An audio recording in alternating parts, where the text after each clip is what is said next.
Hi చిన్నోడు చిన్నమ్మ.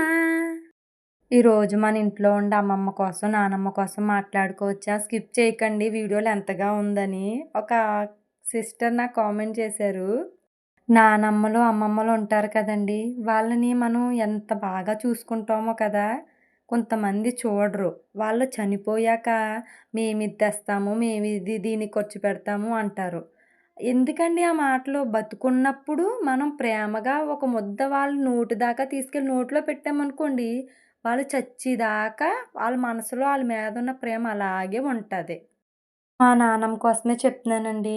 గొప్పగా ఏమీ చెప్పట్లేదు. మా నాన్నగారు అన్న మాటలే చెప్తున్నాను నేను. మా అమ్మని బతికున్నంత కాలం నేను మంచిగా ఇంట్లోనే చూసుకుంటాను. బయట కూడా వెయ్యను. కాలం చేసే టైమొస్తే చనిపోయాక దినాలో, కర్మలో అవేవి నేను చెయ్యను గ్రాండ్‌గాని. నార్మల్‌గా ఒక 50 మందికి వచ్చి అన్నం తినేసి ఎళ్ళిపోతారు అనేవాడండి.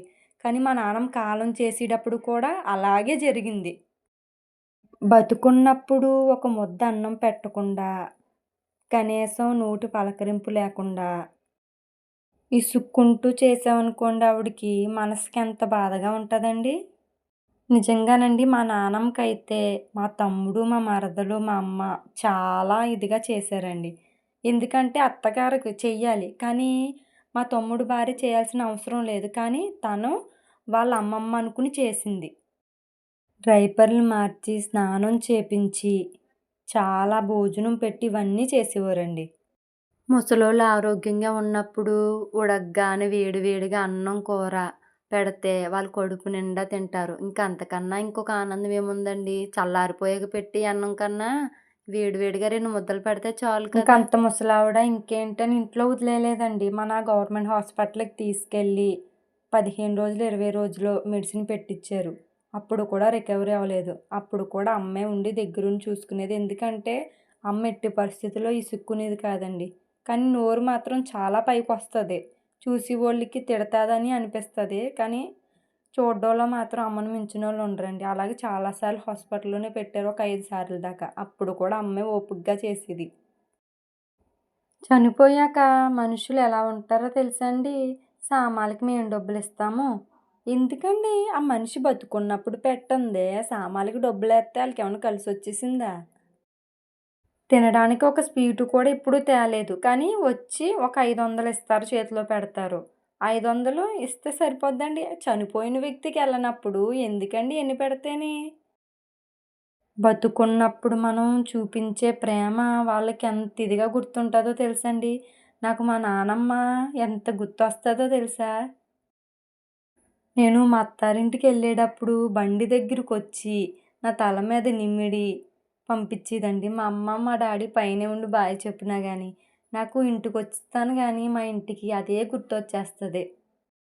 చిన్నప్పుడైనా సరే మా నానమ్మ, మా తమ్ముడిని ఎవరైనా కొట్టారంటే చాలు ఇంక వాడిని తీసుకుని, వాళ్ళని ఎళ్లి మాట్లాడి, గొడవ ఎట్టుకునేదాకా ఊరుకునేది కాదండి. అంత ప్రేమగా చూసుకునేదండి. ఆ ప్రేమ ఇప్పుడొస్తదండి? మనిషి ఇళ్ళ మీద ఉన్నంత వరకునే మనం ఏ ప్రేమైనని. మట్టిలో కలిసిపోతే గంగలో కలపడానికి ఆ బూడిద తీసుకోవడం తప్ప ఇంకేమీ ఉండదు. నేను పెద్దదయ్యాక అమ్మమ్మ ఇంటికెళ్ళాలని ఎళ్ళానండి. అక్కడొక ఆవిడ వాళ్ళ అత్తగారికి ఫ్రిడ్జ్‌లో ఉన్న అన్నం పెట్టిందండి గెంజేసి. నాకు చూడగానేని అసలు నోటి మాట రాలేదండి. కూరన్నం ఎట్టక్కర్లేదు. రాత్రన్నంలో కొంచెం పచ్చడేసి ఇచ్చినా సరిపోతది. మరీ దారుణంగా ఫ్రిడ్జ్‌లో అన్నం పెట్టిందండి. నాకింకా నో వర్డ్స్ మాట. అలాంటి అన్నం పెట్టి కన్నా ఎందుకండి?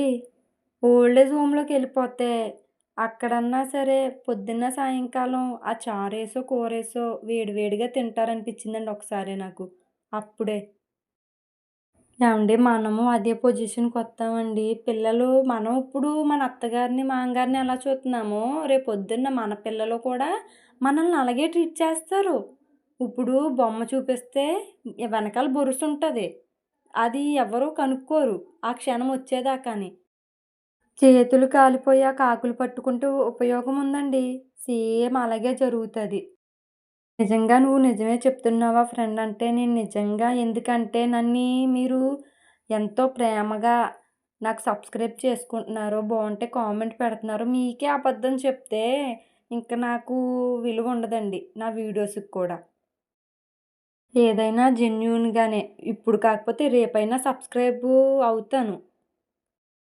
అన్నం ఉడకగానే వేడి వేడిగా కొంచెం అన్నం, కొంచెం కూర ఏం తినేత్తారండి ఆళ్ళు. మన పిల్లలకి ఇచ్చిచ్చులు పెడతాం చూడండి అంత తింటారు. అంతకు మించి ఏమీ తినరాళ్ళు. కానీ ముసలోళ్ళలోని ఒకటేంటంటే అస్తమానుని మాటాడిందే మాటాడతారు. మూలుక్కుంటారు. ఏయన్నా గుర్తొస్తే ఏడుస్తారు. ఇవి ఎక్కువ కనిపిస్తాయి. దానికి మనకు కోపమొస్తది. ఏదో ఒక మాట అంటాం. మళ్ళీ మనమే సరిపెట్టుకోవాలి. ఆవిడ మీద కోపపడ్డామనుకోండి మనకు ఒరిగేదేమన్నా ఉంటదా? తిరిగి మనల్నేమన్నా అనగలుగుతారా? అమ్మమ్మని, నానమ్మని బాగా చూసుకోండి.